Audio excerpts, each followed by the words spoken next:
नमस्कार, मैं आचार्य सरिता मिश्रा आपके अपने ज्योतिष और आध्यात्म के चैनल वैदिक ज्योतिष शिक्षण संस्थान में आप सभी दर्शकों का हार्दिक अभिनंदन करती हूँ।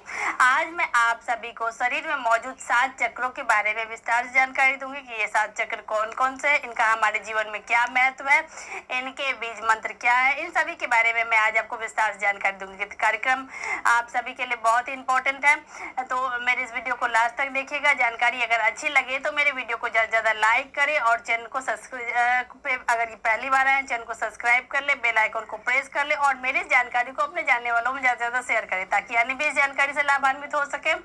और यदि किसी को अपनी कुंडली मुझसे एनालाइज करवानी है तो मेरे मोबाइल नंबर 8383904847 पे कॉल करके मुझसे अपनी कुंडली एनालाइज करवा सकते हैं।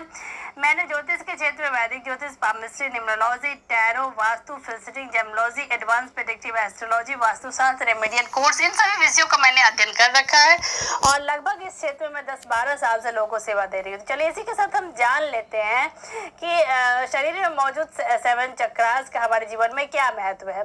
शरीर में मूल रूप से 7 चक्र होते हैं। इन्हें सृष्टि की समस्त शक्तियों का केंद्र बिंदु माना जाता है। ये 7 चक्र हैं मूलाधार चक्र, स्वादिष्ठाना चक्र, मणिपुर चक्र, अनाहक चक्र, विशुद्धि चक्र, आज्ञा चक्र, सहस्त्रार चक्र। अब आइए हम जान लेते हैं एक एक करके विस्तार। सबसे पहले मूलाधार चक्र। मूलाधार चक्र यह रीढ़ की हड्डी के सबसे निचले हिस्से के आसपास होता है। इस चक्र को कुंडली का मुख्य स्थान माना जाता है और इसका एक और नाम भौम मंडल भी है। यह चक्र चौकोर तथा उगते हुए सूर्य के समान स्वर्ण वर्ण का है। भौतिक रूप से सुगंध और आरोग्य इसी चक्र से नियंत्रित होती है। आध्यात्मिक रूप से धर्म, अर्थ, काम, मोक्ष इसके द्वारा नियंत्रित होता है। इसका बीज मंत्र है लम। व्यक्ति के अंदर अत्यधिक भोग की इच्छा और आध्यात्मिक इच्छा मूलाधार चक्र ही निर्धारित करती है। दूसरा चक्र है स्वादिष्ठाना चक्र। स्वादिष्ठाना चक्र जनन अंग के ठीक पीछे रीढ़ की हड्डियों पर स्थित होता है। इस चक्र का स्वरूप अर्धचंद्राकार, यह जल तत्व का चक्र माना जाता है। इस चक्र से निम्नलिखित भावनाएं नियंत्रित होती है, जैसे कि अवहेलना, सामान्य बुद्धि का अभाव, आग्रह, अविश्वास, सर्वनाश और क्रूरता जैसे भावनाएं नियंत्रित होती है। यह चक्र 6 पंखुड़ियों का है। इसी चक्र से व्यक्ति के अंदर काम भाव और उन्नत भाव जागृत होते हैं। इस चक्र का बीज मंत्र है वम। इस चक्र को तामसिक चक्र माना जाता है। तीसरा चक्र है मणिपुर चक्र। मणिपुर चक्र नाभि के ठीक पीछे रीढ़ की हड्डी पर स्थित होता है। इस चक्र की आकृति त्रिकोण है और लाल रंग के समान रक्त के समान लाल रंग का है। यह चक्र ऊर्जा का सबसे बड़ा केंद्र होता है। यहीं से सारे शरीर में ऊर्जा संचालित होती है, का संचरण होता है। यह अग्नि तत्व को नियंत्रित करता है और राजसिक गुण से संपन्न होता है। यह चक्र 10 पंखुड़ियों का है। इस चक्र से जो भावनाएं नियंत्रित होती है वो कौन सी, आइए जानते हैं।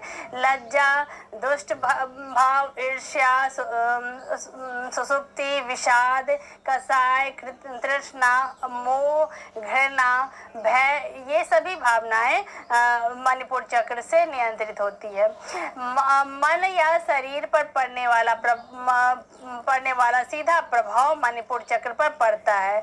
इस चक्र का बीज मंत्र है रम। अगला चक्र है अनाहक चक्र।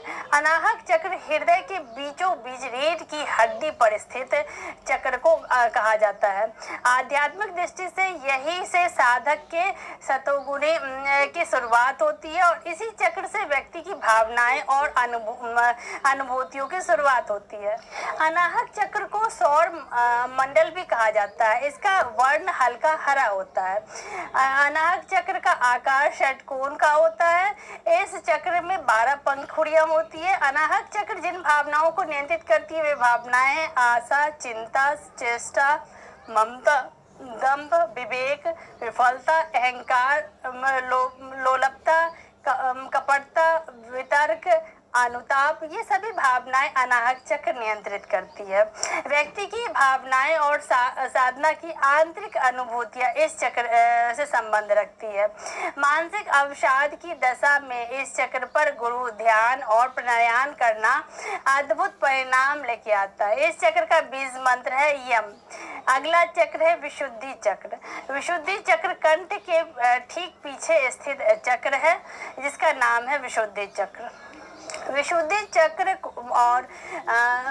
चक्र और भी उच्चतम आध्यात्मिक अनुभूतियां देता है और सारी की सारी सिद्धियां इसी चक्र में पाई जाती है। विशुद्धि चक्र बहुरंगा होता है, इसका कोई खास स्वरूप नहीं होता है।